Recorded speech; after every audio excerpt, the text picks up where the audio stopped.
the occasion of the 40th anniversary of the KICHE. And I think my presentation will be very much within the theme. I think you'll see a consistent theme running throughout all the presentations this afternoon. And in fact, as somebody who is responsible for all of information technology within the pharmaceutical R&D organization of Eli Lilly, I'm very much at that interface between the traditional chemical engineering and information technology and medicine and so forth. So I certainly am a beneficiary of all these modern trends. If I could have the next slide. I'll have to do it myself. I'll talk from over to silent. First, just a brief word about Eli Lilly. I think, even though it is one of the top 10 pharmaceutical companies in the world, it may not be as well known here in Korea, so I did include a few words from our website. www.lilly.com is our website, and I found this information to make sure I had all the facts straight. The company was founded in 1876 by Colonel Eli Lilly, a veteran of the Civil War, in Indianapolis, Indiana. So last year the company celebrated its 125th anniversary, and this year it's 126 years old. Today, Eli Lilly has over 41,000 employees worldwide, including over 300 in Korea. Even within the research-based pharmaceutical industry, it's considered one of the most research-intensive companies within that industry, and R&D has 7,600 people. Of these 7,600 people, about 500 are in information technology. So that gives you an idea of the importance of information technology in modern pharmaceutical research. And the 2001 R&D budget was $2.2 billion, and that represents roughly 19% of the sales reinvested in R&D. So very much information and research intensive operation. Next slide. So now, with regard to the presentation today, it's about chemical engineering and evolving identity. Clearly, in the previous presentation addressed this, but we have a shift in our career base. And in fact, I'm more familiar with the statistics in the United States, but if you look at the typical chemical engineering department in the U.S., and especially some of the major chemical engineering departments, that there's been a dramatic shift in the careers of chemical engineers, that oil and the petrochemical industry now represents less than 10% of where the graduates end up in some of the leading departments. And that decline in the traditional careers has been replaced by dramatic growth of career opportunities in biotech, most broadly defined, and that would include pharmaceuticals, and electronic and materials areas. And in conjunction with that, there's been a sudden transition point. It was very slowly evolving and developing, and then all of a sudden 2001, 2002 seemed to be the inflection point, and now 2003, next year and onwards, we'll be past that inflection point. I think a lot of dramatic things have happened, and the two most popular are name changes where the department is now called chemical and that "and" is biomolecular engineering and biochemical engineering, and some places it's biological engineering. And so this bio and something, has now become a second part of the department name along with chemical engineering. Now, one interesting reflection of how fast Korea has evolved is that historically, something like this happens in the U.S., and maybe 5-10 years later, you would see similar things happening in Korea. A good test of that historically would be like things like the ERC. I think the first ERCs appeared in Korea a few years after the engineering research centers were established by the National Science Foundation. I was very pleased to see, however, that many departments in Korea have already made this transition almost simultaneously with those in the U.S. So it could be a reflection of several things. One is that we live in an age where the Korean economy and the nation has developed so that in fact it is effectively equivalent in development to any of the other major industrialized nations, so we shouldn't expect to see phase lags anymore. And then the other possibility, of course, is that we live in the internet era where information propagates instantly, so that what happens in one part of the world influences what happens in another part of the world. And I'll have more to say about that later.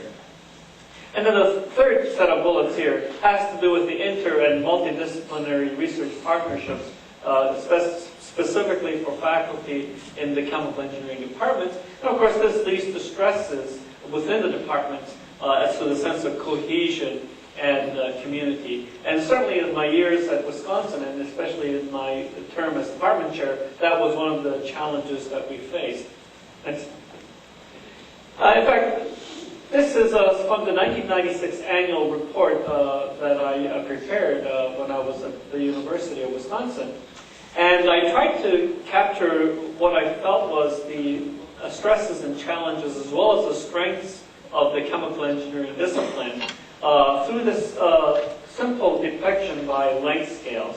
And what I tried to say was that chemical engineering was almost unique among all the major disciplines represented on the university campus in the breadth and diversity and the breadth and span of the length scales that were embraced by the faculty.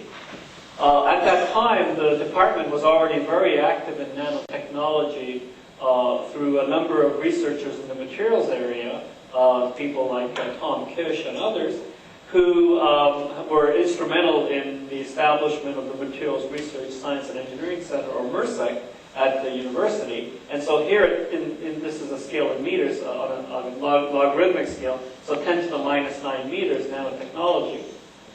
And then at the other end of the scale, since I was already very interested in, and by the way, this was before the industry come and recruit me away. Even then I was thinking of myself as working in IT. In that annual report in 1996, I included IT as an extension of operations, research, and supply chain management and issues like that, where quite often the entire operation of a chemical or petrochemical or oil company on a global scale means that you're now dealing with length scales that are global. So the globalized economy implies length scales in even hundreds and thousands of kilometers. So that's at the other end of the spectrum. And then everywhere in between, at the micron scale, you have cell and cell engineering, metabolic engineering. There were various faculty members like Buck Cameron who are very active in that area. Of course, the department historically has been in transport phenomena, looking at differential equations and scaling up towards unit operation scales. So you can think of the delta x, delta y, delta z in those equations being in the sub-meter scale.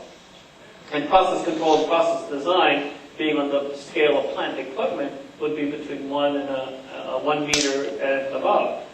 And so this was the point that we had a community that spanned from 10 to the minus 9 to 10 to the 6, so something on the order of 15 orders of magnitude, and that this was reflected not just in the faculty research interest, but the fact that the students who went through the curriculum were exposed from one end of the spectrum all the way to the other.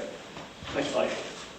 And then the next thing I said about this research community was that for the department to be successful, and especially in things like getting research support and recognition, that it was important for a faculty member or set of faculty in any given one area to have very strong connections both within the campus and also outside the campus to other universities, government labs, and research centers. So this a broad oval here represents the segment of people who cover that research area from other disciplines. So in the case of people in nanotechnology, you'd have an oval down here, which would represent all the people who are interested in the nanoscale, and they might be in departments of chemistry, physics, material science, and so forth.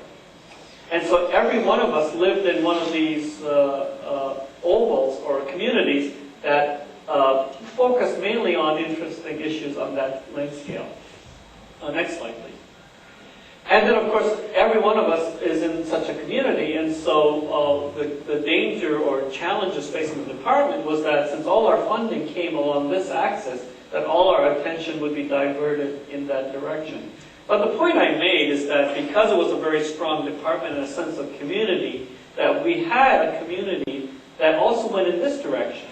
That people didn't just spend their time in this circle, but they also spent their time along this axis. And so there's unity by a disparity. Despite the disparity in length scale, that very disparity was the source of unity. And that a group of people who could think all the way from one end of the spectrum to the other had an advantage over people whose research interests were very narrow and only covered one particular part of the spectrum. I also made the observation that chemical engineering, and being in engineering that's problem solving, that the nature of problem solving would take us from one part of the spectrum to the other as we tackle the particular problem that made up those research projects, and that over the course of a career, a person in chemical engineering would jump along from one spectrum, part of the spectrum to the other, whereas quite often our collaborators in the other disciplines stayed in that part of the spectrum throughout their entire career. And so the point I made was that if you took a snapshot, you could not tell the difference between a chemical engineer here and their research collaborator over here. But if you had time-lapse photography or a movie, you would find that the collaborator continued to stay here, whereas the chemical engineers would move up and down the spectrum over that time-lapse period. Next slide. So now 6 years later, and now I'm going to talk about the post-genomic era in the context of biotechnology and life sciences and pharmaceuticals. Is this view still sustainable today? Is this still view valid? And in particular, is this view sustainable for education? Because one result of all this is the tremendous stresses on the undergraduate chemical engineering program. It is an extreme stretch for our students to actually be good at each part of that spectrum, because every one of those pieces of that spectrum in itself could be a degree, and in fact, quite often is a degree in other departments or other disciplines. And the chemical engineering students are expected to become proficient and master all of those parts of the spectrum. If one looks at the chemical engineering curriculum today, including the introduction of fundamental biology into the curriculum, one comes to the conclusion that you end up with a program that formally has something like 135, 140 credits, whereas many university programs are now more like 120 credits. But because the chemical engineering courses are quite often more difficult than the comparable courses in the other departments, if you actually do truth in advertising and adjust the credits to reflect the actual amount of homework and work and preparation outside the class, that it easily could go up another 50%. So what the students are really doing is a program that's more like 180 credits, whereas everybody else on the campus is doing 120 credits. And that is the reality of chemical engineering education today.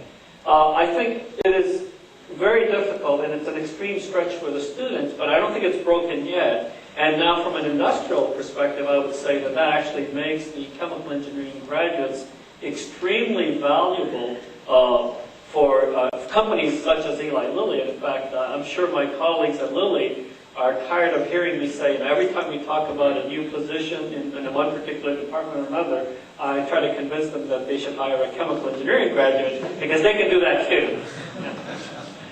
And then, of course, the other question is this view still relevant for research? And here I'll share some personal thoughts and insights and breakthroughs that do come from multi-scale thinking, that in fact, it's not just about going from one part of the spectrum to the other in the course of a career, but that application of concepts from different length scales simultaneously, different length scales and different time scales, quite often can lead to breakthroughs in thinking, whereas if you limit yourself to a particular part of the spectrum, you may actually miss the problem. Next slide.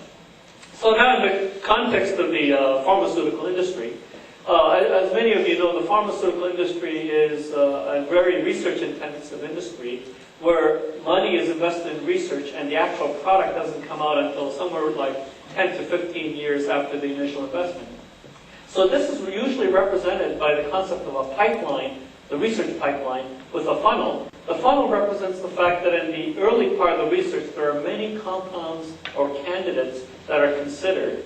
And then through various events, there's attrition that occurs, typically toxicity or lack of efficacy, formulation problems, and so forth. And that by the end of the process, what started out as thousands of compounds ends up as only 1 or 2 compounds. In other words, even the largest pharmaceutical companies today consider themselves fortunate if they can launch one new product, one new chemical entity per year as a medicinal product.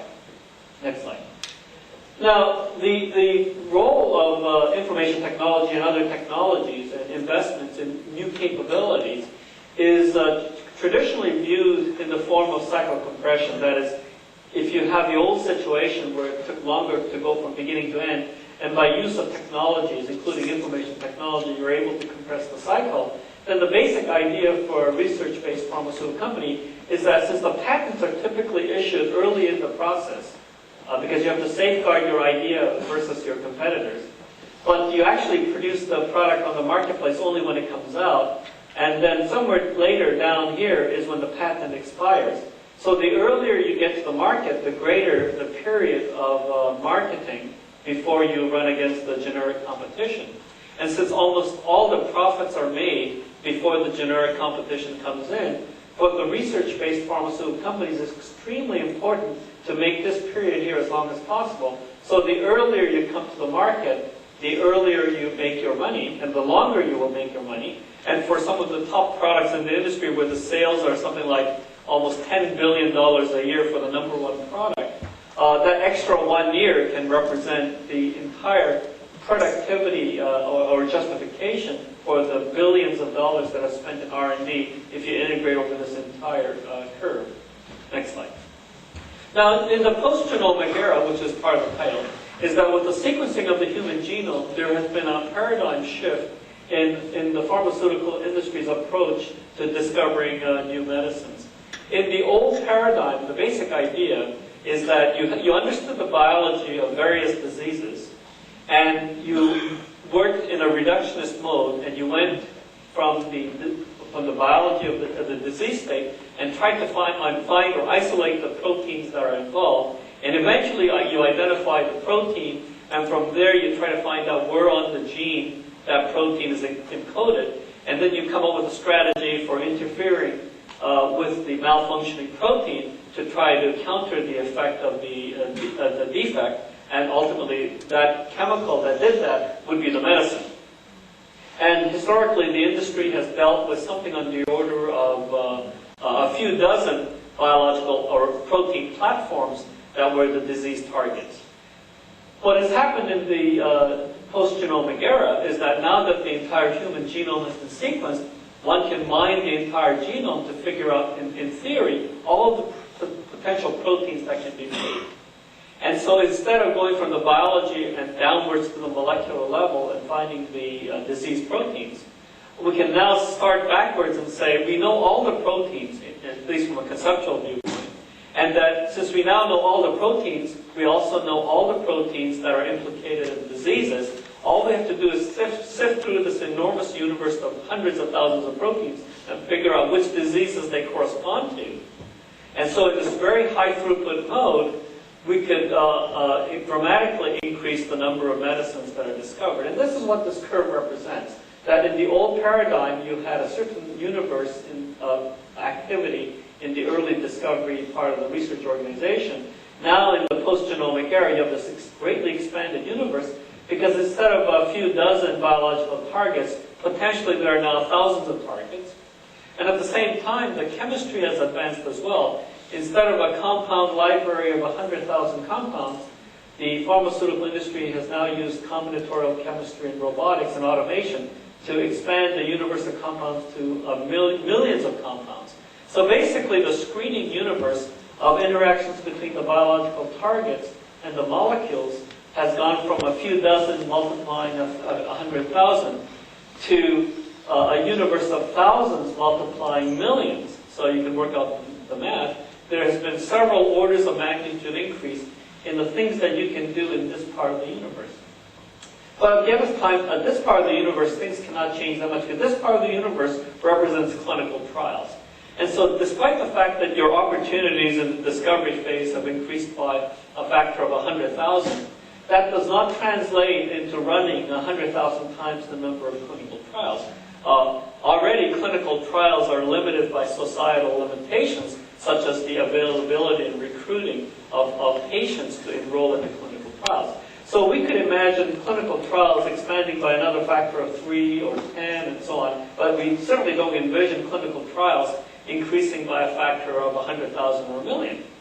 So what's got to happen, of course, is somewhere between this great expansion of opportunities at this end and the constraints at this end, there's going to have to be a transformation in this middle part here, new technologies, new ways of doing modeling, and so on. And I will argue that chemical engineers have a very important role to play in this part of the universe, such that you put better candidates into the clinic. And this part of the research is, in fact, the most expensive. And these parallel lines represent the fact that since you had a bigger universe to pick from, there should be fewer failures in the clinic.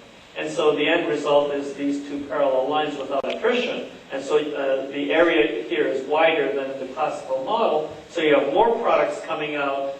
And by the way, they're also coming out faster because you're continuing to use technology to compress the cycle.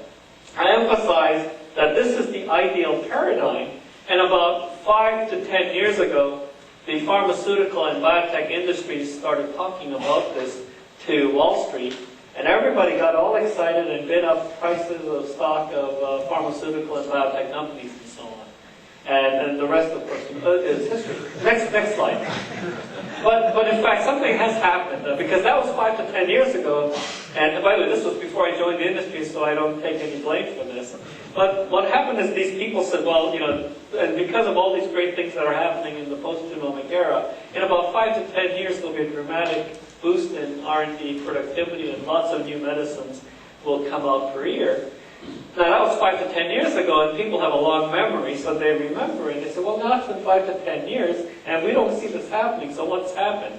Well, this is the unhappy ending, and it's a very nice report by the investment bank, the Lehman Brothers, called The Fruits of Genomics. I would highly recommend this as reading. And basically what's happened, or what people are now realizing, is that this greatly expanded universe of opportunities are mostly in the form of unvalidated biological targets. So what typically happens with unvalidated biological targets is everything looks good, and you go to the clinic, and then you get the surprise at the very end, the phase 3 clinical trials when you enroll thousands of patients, and then you find something wrong happens. And so after you spend all that money, you have the failure. So in fact, you have a very thin line, or a very small production rate of products that hit the marketplace, while the amount of money that you spent, which is represented by the area under this curve, is enormous and much bigger than it used to be. And so you spend more money, but you get fewer products, and that translates into what the people in Wall Street are calling declining productivity in R&D. And that's not good for the researchers, obviously.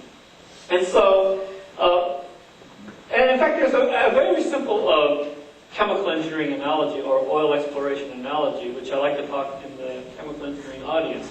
Because it isn't actually saying that the industry is wrong or doing the wrong thing. It's just a reality of the science, and something that we have, as a society, have to be willing to pay. And so the analogy is something like this. Suppose the government, say in the U.S., had restricted oil drilling to only a small part of the land. So only a small part of the country was available for oil drilling, and the rest of the land was off limits. And so the oil industry, because it could only drill in a narrow part of the world, did extensive geological surveys of that region and knew that region extremely well. And so when you did drill for oil in that area, your probability of finding oil was very high. Then all of a sudden there's a transformation in the industry, and the government says, well, we decide that that restriction was a bad idea. We're going to remove the restriction, and now you can drill anywhere you feel like in the country, and everything that was off limits is no longer off limits. You can drill for oil wherever you want it. So of course your initial reaction is, oh, there's going to be a lot more oil discovery, because now we can find oil anywhere. And of course in the long run that's true.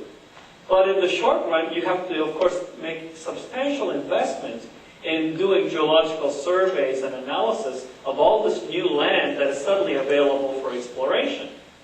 For a given oil company now, you have a fundamental game theoretical challenge. You can look at two extreme strategies. One strategy says, if I spend all my money doing geological surveys of the new territories, I'm going to be in big trouble because I'll be doing a lot of geological mapping, but I won't be doing any drilling. And so I'll have a lot of money spent in R&D, but no oil, no products. So that's not going to be a very good strategy. On the other hand, a company that decides to drill without doing the geological surveys will also not be very happy because most of those oil wells will be empty, will be dry holes. So that's not a good strategy.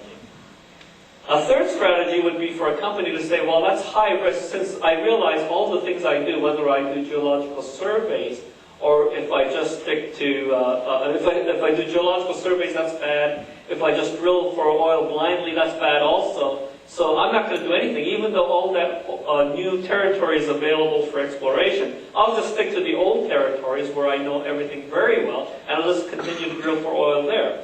And in the short term, that may actually be a very good strategy because you avoid the pitfalls. But now you run the longer term problem, and this is where the game theoretical challenge comes in. You run the problem that eventually all the oil in the old territories will be depleted, and you will have to drill for oil in the new territories.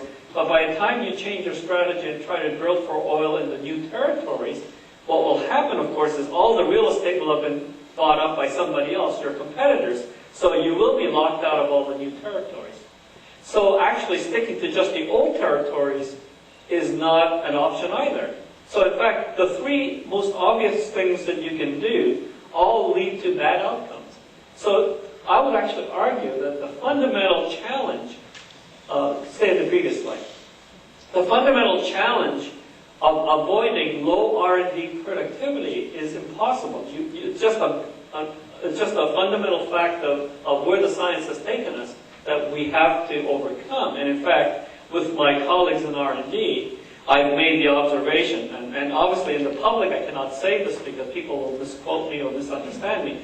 I say from a societal viewpoint, the answer is obvious. Pharmaceutical prices are too low. And if you look at it very rationally, it is, because it means that we as a society cannot make the scientific investment to overcome that fundamental challenge of what's going on here, because there isn't enough money for all the R&D that needs to be done. So next slide. Now, driving to the good scenario, because we need to get to that scenario as quickly as possible. We need to figure out how to come up with those effective filters that quickly figure out the most effective targets and the best compounds to interact with those targets to get to the good scenario. And here, we see that this concept of scaling from nanoscale to operational research scale, operations research, where the chemical engineer has a forte, comes in because, for example, genomics and bioinformatics means that we have a wealth of targets, which forces us into high-throughput screening. The high-throughput screening means that we have to do many, many more experiments. And that means we will run out of samples unless we miniaturize. That miniaturization of samples drives us from the test tube scale to microfluidics. And this is one of the themes, and not surprisingly, this is one of the themes in the conference today. So microfluidics in the context of the pharmaceutical industry is driven by the fact that we are miniaturizing all our assays so that we can do the high-throughput screening. But when you do the high-throughput screening with the miniaturized assays, what you find is a lot of interesting hits and correlations, which drives a tremendous information management strategy, because data mining and correlations. And the initial wave of innovation is around new correlations of all this data that's coming out in this post-genomic era. But sooner or later, we come to the fact that there's so much data that correlations by itself won't lead to any breakthroughs. So ultimately what we need are predictive technologies, e.g. Evolution of biology into systems biology. And so, for example, in the case of Eli Lilly, we've made a huge investment, hundreds of millions of dollars, in systems biology. So there is a new Center for Systems Biology that has just been launched in Singapore. So again, the idea here is what chemical engineers traditionally done, scale up. That same concept in scaling up from molecular to the industrial plant scale, those same ideas can be used in the other direction, of course, to go from test tube and bench scale to the micron scale and submicron scale to do the miniaturization. So again, the concept that I said earlier about why the chemical engineers have this unique perspective you find that they have a very important role to play in driving to be a good scenario for the biotech industry. Next slide. I just want to give you one other example straight out of research to show back up what comment I made about the importance of thinking in multiple timescales. Protein folding is one of the grand challenges or great unsolved problems in science today. It's one of the fundamental problems. In addition to the practical applications in medicine, there is the intellectual challenge of being able to solve this scientific problem. Traditionally, we think of this as trying to do something at the molecular dynamics level, integrating from femtoseconds to resolve something that occurs on a millisecond process. In other words, to go from an unfolded sequence to the actual three-dimensional folded structure, which might take milliseconds. We think of something that takes, next slide. We think of something that has a delta T of 10 to the minus 15 seconds. We do molecular motion and simulations, and eventually we try to come up with the force fields and techniques that will allow us to come to the final folded structure, which might take a millisecond. But I would claim that the forward story actually misses an important feedback loop, again underscoring at a very high level the nature of systems in biology. Next slide. Because there is, of course, a feedback loop, and that is, if you take any random sequence of amino acids, just pick, there are 20 naturally occurring amino acids. So you decide to make your own protein by picking 20 amino acids at random and just plopping them down in a sequence. Well, it turns out that random protein sequence will not fold. Basically what happens is proteins that occur in living systems are themselves the product of evolutionary pressure, where the evolutionary pressure is where the delta T is not femtoseconds, but the delta T is generations, say 20 years. And the evolutionary experiments take place on the time scale of 100,000s to millions of years for the evolution of the species. So the selective pressure on the proteins weeds out proteins that are not successful or mutations that are detrimental. So over the span of the history of life, we have come up with a set of proteins that are in the genome and proteome that are a very special subset of the universe of all possible proteins.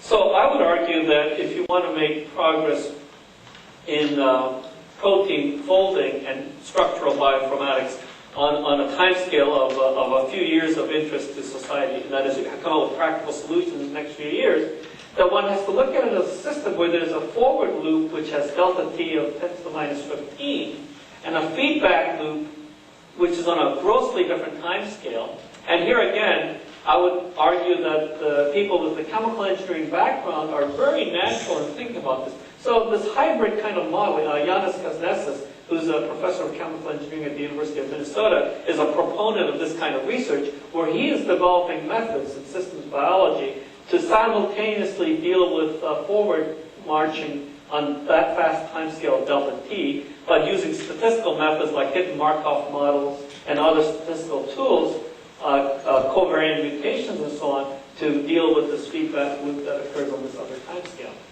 Next slide. And just to give you some evidence that patterns in knowledge bases can be used to show that feedback loop definitely exists. And here what I'm going to do is I'm going to show you a probability density function that we've created of distances between different parts of the amino acid on naturally occurring proteins to show you that there are very specific patterns that are there. Again, showing that these proteins are not by accident, but they show some very specific structure and pattern. Next slide. So the basic idea here is that we take proteins whose structures have been solved by X-ray crystallography from the protein data bank, and we point out specific parts of the amino acid residues, namely the alpha carbon, the carboxylic oxygens, and amide nitrogens, various key points on the amino acid side chain. And then for every one of those points, we look at the distance between those points and the corresponding points on the neighboring residues.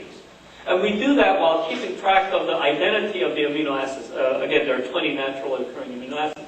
So what you do is you create a little string, a character string, where you keep track of the sequential distance. That is, how far apart are those residues? Are they nearest neighbors, next nearest neighbors, and so on. The residue name of the first atom, the atom name of that first atom, and so on. And then in addition to that, you keep track of this particular atomic distances between those two entities. Next slide. it turns out while there are over 17,000 proteins whose structures have been solved, some proteins are overrepresented or oversampled compared to the others.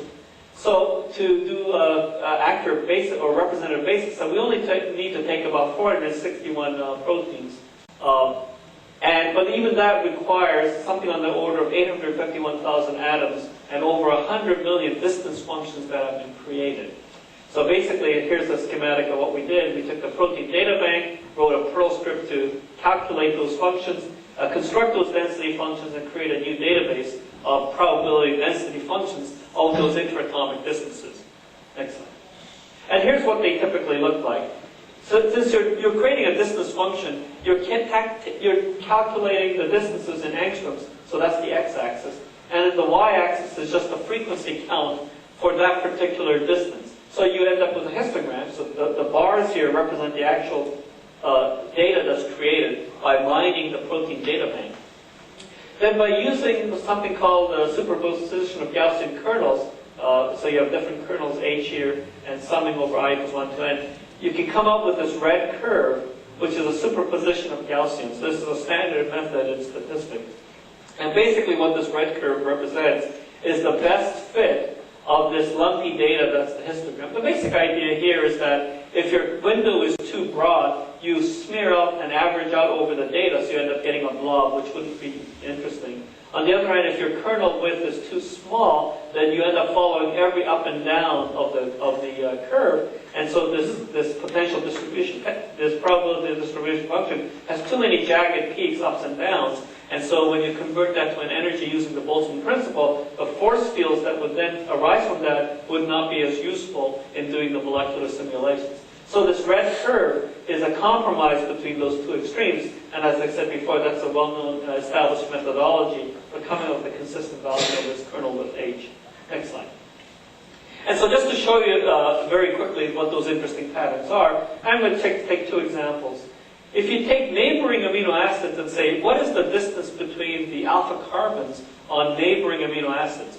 There are 20 possible amino acids, so obviously there are hundreds of possible pairings that I can look at. But I'm going to show you two. Alanine, A is alanine and B is valine.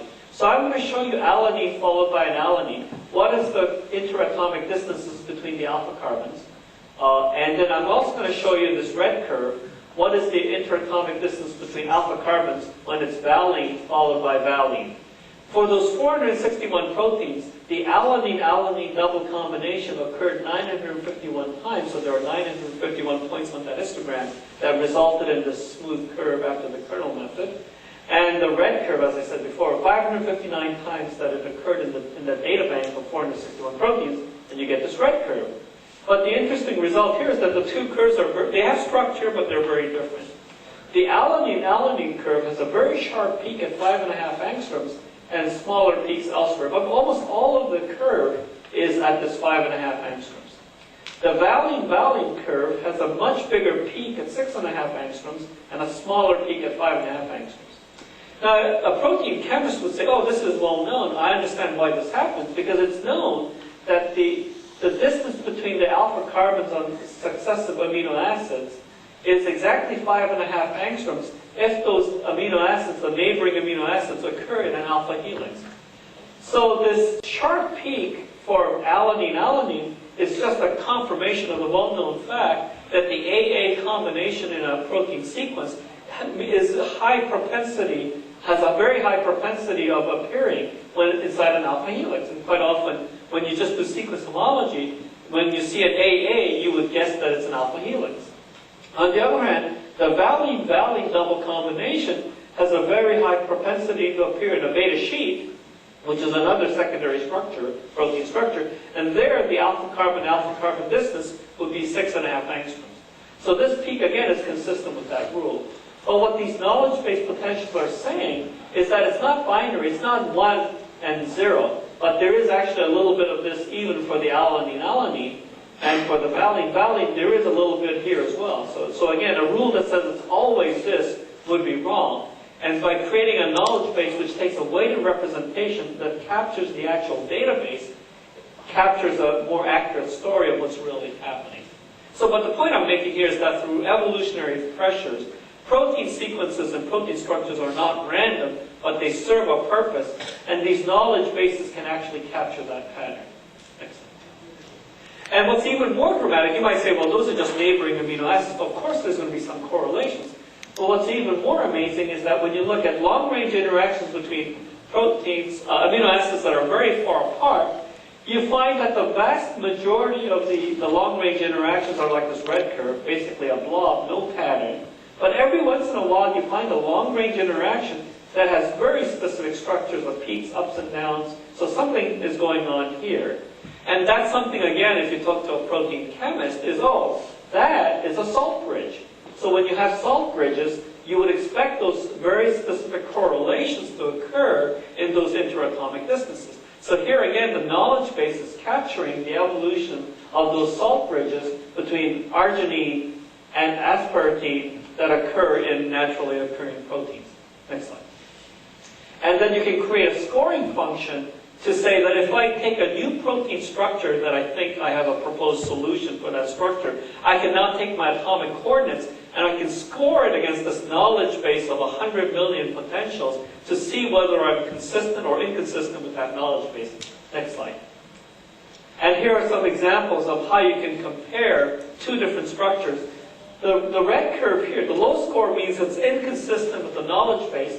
The black curve means it's consistent with the knowledge base. The x-axis is the residue number. There's a score for every point along the protein backbone. So this particular protein has almost 90 amino acids.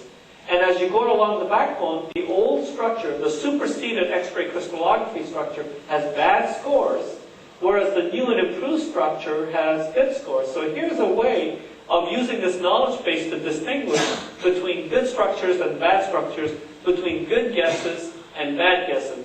This is actually quite relevant in the actual X-ray crystallography process, because what happens is X-ray crystallography is actually an inverse scattering transform problem. You don't actually know the structure. What you do is you propose a structure, you find the X-rays that would scatter from that proposed structure, and then you compare that against the experimental data. If it agrees, then you're at the right structure.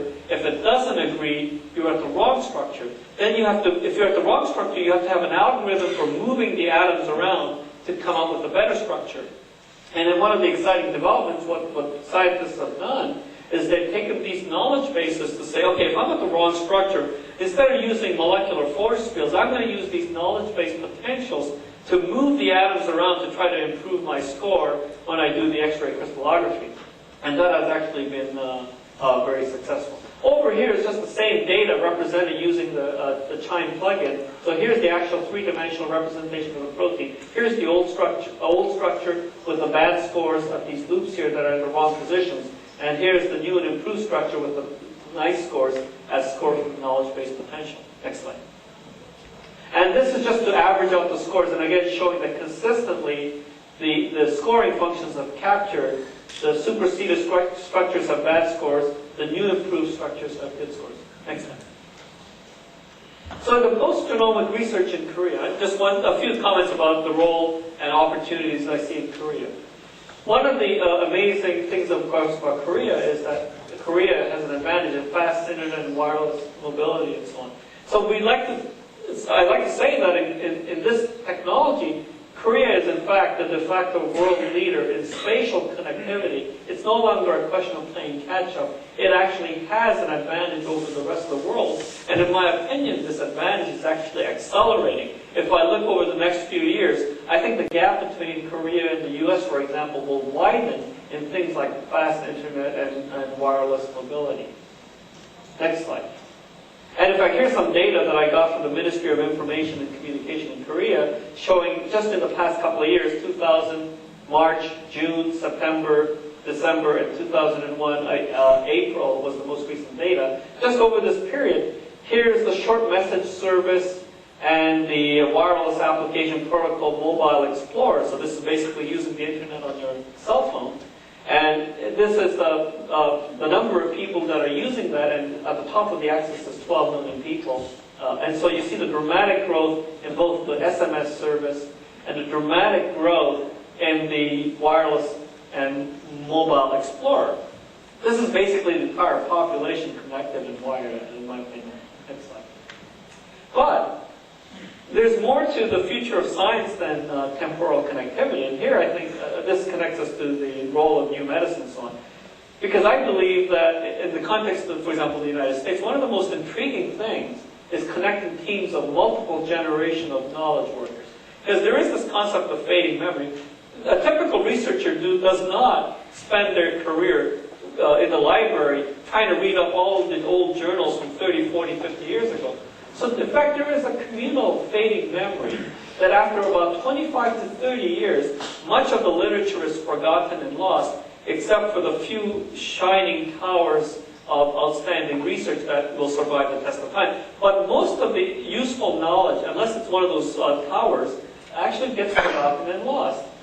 Because the people who actually are intimately familiar with that literature basically fade out from the knowledge community, from the research community. But I think that this is a potential where the human race can actually undergo dramatic change in the next few years. For example, in the US, the research community is achieving 50 plus years of memory because knowledge workers are now, for example, we have knowledge workers in their 80s winning Nobel Prizes while still conducting research with their students in their laboratories, even in their 80s. And so what's happened is a tremendous, again, think of it from nonlinear dynamics and systems viewpoint. Before, you had knowledge communities and fading memories and a window of opportunity that was only 25 to 30 years. We have a new era now where that window of collaboration between knowledge workers will expand from 25 years to potentially 50 years and longer. And if you think about it from the viewpoint of nonlinear systems dynamics, the upshot of all this is that humanity is poised for a significant surge in R&D productivity because the knowledge base will have expanded from, instead of 25 to 30 years of knowledge, will expand to 50 plus years of knowledge. Next. That was my last one. So let me stop here, and again, thank you for your attention, and again, thank you for the invitation.